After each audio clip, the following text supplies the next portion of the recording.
आज का वीडियो ये हर उस बच्चे के लिए है जो एस्पायर करता है कि मुझे इस बार कमबैक करना है।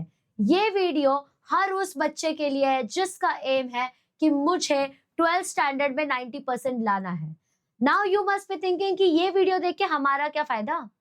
10th स्टैंडर्ड का जो कॉन्सेप्ट होता है, 10th स्टैंडर्ड का जो पेपर पैटर्न होता है, that is entirely different from your 12th standard. जिसको 10th स्टैंडर्ड में 95 आया है, इट डजंट मीन उसको 90 आ जाएगा अपने 12th स्टैंडर्ड के अंदर।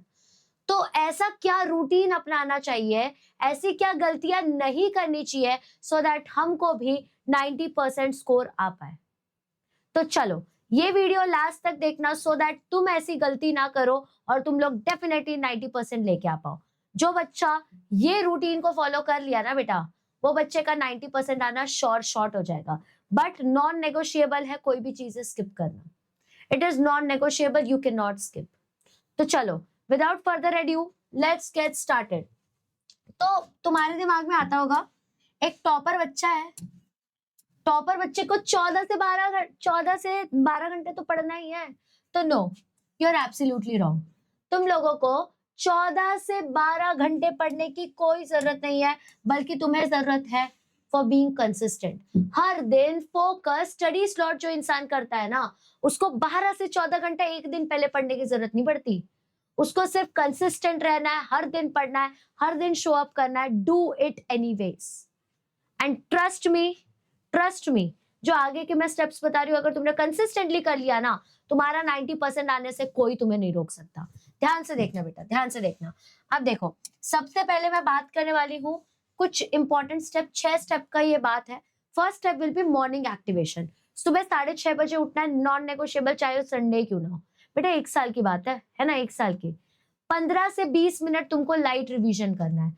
क्यों सुबह में रिवीजन करना रहता है? क्योंकि उस टाइम पे तुम बहुत फ्रेश रहते हो। तो उस टाइम तुम जो चीजें सोचने की कोशिश करोगे, वो चीजें ज्यादा जल्दी तुमको रिटेंशन एकदम जाते जाएगा, अच्छे से तुम पढ़ते जाओगे।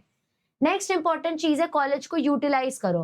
हर बच्चा कॉलेज जाएगा ही, तो वो कॉलेज के टाइम को ना हंसी ठिठल्ली करने में वेस्ट नहीं करना, उसको यूटिलाइज करना है।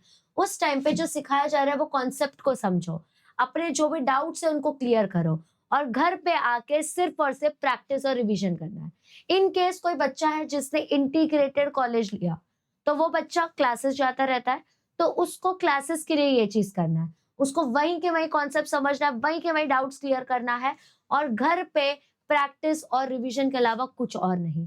इन केस कोई बच्चे ने हमारा नीव बैच लिया हुआ है, कोई बच्चे ने अगर सोचा है कि हम ऑनलाइन ही पढ़ने वाले हैं, तो वो बच्चे उसी टाइम पे अपना डाउट क्लियर करेंगे।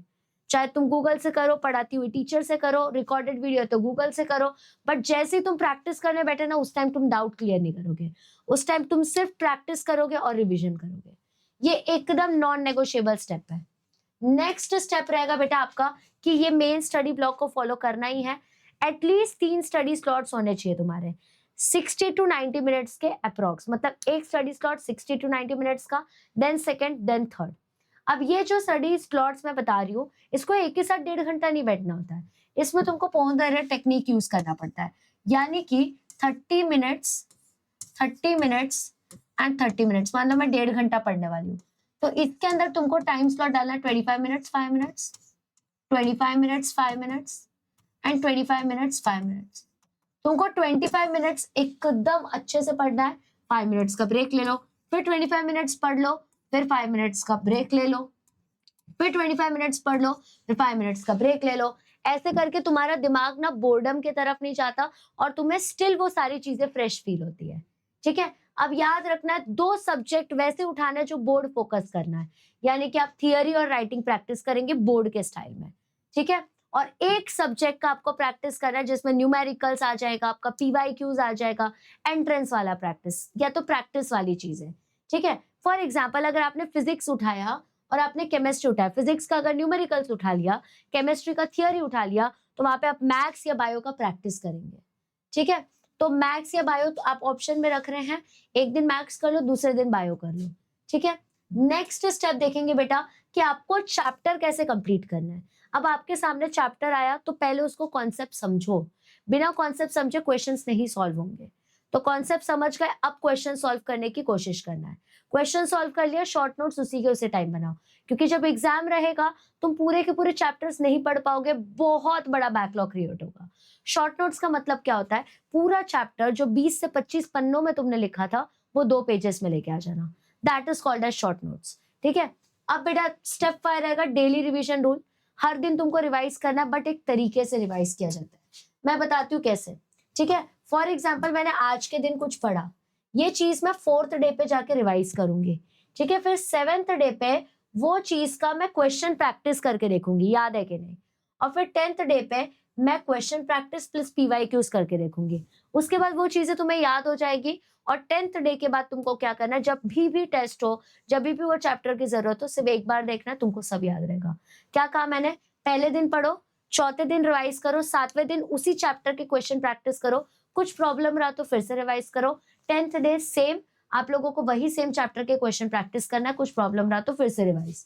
ठीक है, देन तुम्हारा स्टेप 6 जो कि बहुत इंपॉर्टेंट है, इसमें तुमको ना रात को जितनी भी चीजें तुमने करनी है नेक्स्ट डे के लिए, वो चीजें रैप अप करके रखना है। नेक्स्ट डे के 3 टास्क अभी लिख लो कि क्या क्या करने वाले हो, और मिनिमम 3 टास्क तो तुमको करने ही है। और बेटा रात को ना फोन अवॉइड करना है। तुम्हारे होंगे बाबू सोना लोग जिनको तुम मैसेज करते रहोगे, बेटा 12वीं में मार्क्स नहीं आए ना, तो बाबू सोना तुमको देखेगा भी नहीं, वो किसी और का हो जाएगा। ठीक है, तो फोन अवॉइड करना, रील्स अवॉइड करना, इंस्टाग्राम कहीं भागा नहीं जा रहा। 2 साल की मेहनत है, कहां से कहां पहुंच जाओगे समझ भी नहीं पाओगे। ठीक है, या तो तुम एकदम ऊपर या तो तुम एकदम नीचे, या तो चांद तक या तो रात तक, अब तुम्हारे ऊपर है क्या करना है। और एक इंपॉर्टेंट, संडे का एक ही फिक्स रूटीन होना चाहिए, आधे दिन रिवाइज करना है, एक दिन और आज जो बच गया ना उसमें मॉक टेस्ट दे दो। मॉक टेस्ट मतलब मान लो तुमने एक चैप्टर पढ़ लिया रिप्रोडक्शन इन प्लांट्स वाला, जो लोअर एंड हायर प्लांट्स है, उसके पीवाईक्यूज देखो, तुम्हारे पास पीवाईक्यूज है, तुमको पता है कि भाई 6 से 8 मार्क्स का आने वाला है, उसके क्वेश्चंस लगा दो, तो that is how you revise. ठीक है, अगर बेटा आपने ये 6 स्टेप फॉलो कर लिया ना, तो तुमको कोई रोक ही नहीं सकता, and you will be unstoppable, unstoppable. ठीक है, अब आप लोगों को और फर्दर गाइडेंस चाहिए तो वी हैव लॉन्च नीव बैच। जैसे नीव का मतलब होता है कोई चीज का बेस बनाना, वैसे ही हम आप लोगों का बेस बनाने की जिम्मेदारी लेते हैं। यहाँ पे आपका 11th standard, 12th standard and CET जो है वो कंप्लीटली कवर होने वाला है, साथ में जेई मेंस भी। सारे सब्जेक्ट के लिए अदर टीचर्स है, एंड साथ ही साथ आप लोगों को 5 साल के ऊपर एक्सपीरियंस वाले टीचर्स पढ़ाने वाले हैं, जिनका offline as well as online experience है। प्राइजेस भी बहुत कम है, 1 ईयर का अगर आप बैच ले रहे हैं तो 3000 है, 2 ईयर का बैच ले रहे हैं तो 5500 है। लिंक डिस्क्रिप्शन में, अगर आप कैलकुलेट करेंगे ना, एक दिन का 1 रुपए भी नहीं बनता, उससे ज्यादा तो हम इंटरनेट बिल भरते हैं लिटरली।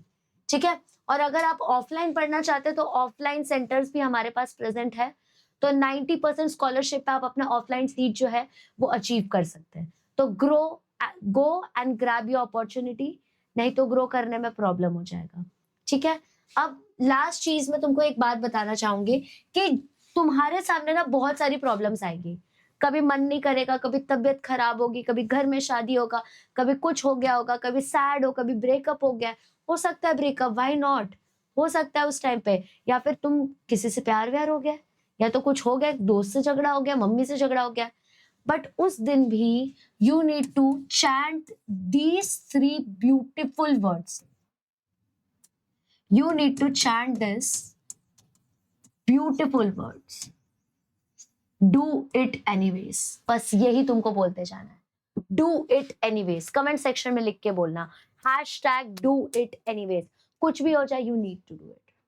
चलो बेटा, all the best. कुछ भी डाउट रहा कमेंट सेक्शन में डालो, I'll be there to. चलो बेटा, all the best. Bye bye. See you soon.